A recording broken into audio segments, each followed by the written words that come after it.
Dear student, welcome to our today's class of Divine Public School। तो बच्चों आप तैयार हैं इस चैप्टर के क्वेश्चन आंसर के लिए?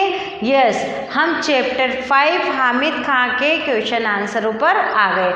तो बच्चों क्वेश्चन आंसर करने के पहले आप चाहे वो ओरल क्वेश्चन आंसर हो यानी कि मौखिक क्वेश्चन आंसर हो या लिखित क्वेश्चन आंसर हो, पहले आप सबसे पहले क्या नियम है, क्वेश्चन को ध्यान से पढ़ेंगे। जब हम हर प्रश्न को ध्यान से पढ़ते हैं तो उसका आंसर हमें अपने आप ही आ जाता है। तो अब आपको मैं प्रश्न जो करवा रही हूँ वह मौखिक प्रश्न है। इन प्रश्नों को आपको नोटबुक में नहीं लिखना है, इनका आंसर आप अपनी बुक में ही छोटे छोटे रूप में पेंसिल से लिखेंगे।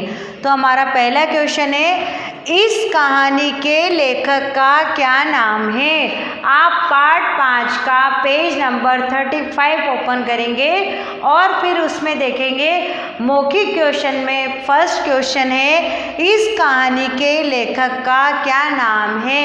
यस, इस कहानी के लेखक का नाम है S.K. पोंटेटकर, जो कि हमारे चैप्टर के ऊपर ही ऊपर लिखा हुआ है। तो आप ये नाम इस क्वेश्चन के ऊपर लिख लेंगे। दूसरा है, यह कहानी मूल रूप से किस भाषा में रची है? कौन सी भाषा में रची थी ये? मलयालम भाषा में। कौन सी भाषा में है? मलयालम भाषा में। ये भी आप आंसर के सामने ऐसे ब्रैकेट बना के लिख लेंगे। चाहते तो आंसर नीचे भी लिख सकते थे, पर मैंने आपकी फैसिलिटी की वजह से कि आप भी इस तरीके से लिख लें प्रश्न के आगे, तो मैंने इस वजह से आपके लिखा है। वैसे आप अब 5th क्लास में गए, समझदार हैं, आप अपने आप भी कर सकते हैं।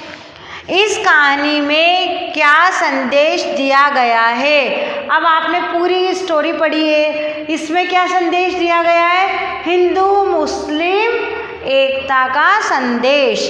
कौन सा संदेश दिया गया है? हिंदू मुस्लिम एकता का संदेश दिया है। अब हमारा लास्ट क्वेश्चन है, इस कहानी में किस स्थल का वर्णन है? आपको पता है स्टार्टिंग में लिखा हुआ है तक्षशिला और पाकिस्तान, ब्रैकेट में लिखा हुआ है। तो तक्षशिला, तक्षशिला कहाँ है? पाकिस्तान में है, तो इसीलिए ब्रैकेट में तक्षशिला लिखा गया है। तो ये तो हो गए बच्चों हमारे ओरल क्वेश्चन। ओरल क्वेश्चन भी आप ये मत समझिए कि ये छोटे हैं या हम इसको भी करें, हम जहाँ तक होगा इस चैप्टर की सारी एक्सरसाइज करेंगे, चाहे वो कोई सी भी हो, कुछ भी नहीं छोड़ेंगे। और बहुत से छोटे प्रश्न होते हैं जो अपने आप ही आपको जब बड़े क्वेश्चन करते हैं तो अपने आप उनका आंसर आ जाता है। अब आता है हमारा प्रश्न फर्स्ट, जो कि आपको अपनी नोटबुक में नोट करना है। लेखक समाचार पत्र में किस घटना को पढ़कर विचलित हो उठा और क्यों? फिर दोबारा प्रश्न पढ़ रही हूँ मैं। लेखक समाचार पत्र में किस घटना को पढ़कर विचलित हो उठा था और क्यों? अब इसका आंसर लिखेंगे। लेखक समाचार पत्र में कौन सी घटना थी?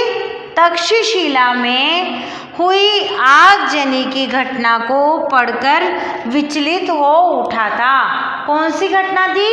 तक्षशिला में आगजनी की घटना को पढ़कर विचलित हो उठा था। मैं इतने धीरे धीरे भी बोल रही हूँ, चाहो तो आप इसके साथ साथ लिख सकते हैं। लेखक समाचार पत्र में भी बिंदी आएगी।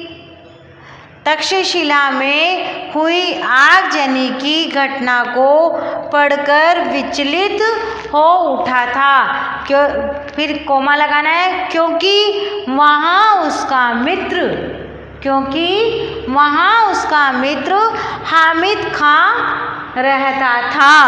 वह उसकी सुरक्षा के प्रति चिंतित हो गया था। वह उसकी सुरक्षा के प्रति चिंतित हो गया था। बच्चों आप इस आंसर को लिखेंगे अभी, चाहे नोटबुक में लिख लें या रफ नोटबुक में लिख लें, फिर फेयर में आपको अच्छे से सुंदर सुंदर राइटिंग में करना है। नेक्स्ट वीडियो में मैं इसी तरीके से आपके आगे के क्वेश्चन आंसर करवाऊंगी, क्योंकि इस चैप्टर में बहुत बड़े बड़े क्वेश्चन आंसर हैं और बहुत सारे हैं। तो आप इस क्वेश्चन को अभी लिखेंगे मेरे साथ साथ। लेखक समाचार पत्र में तक्षशिला में हुई आगजनी की घटना को पढ़कर विचलित हो उठा था, क्योंकि वहाँ उसका मित्र हामिद खां रहता था। वह उसकी सुरक्षा के प्रति चिंतित हो गया था। तो बच्चों ये हो गया हमारा फर्स्ट क्वेश्चन।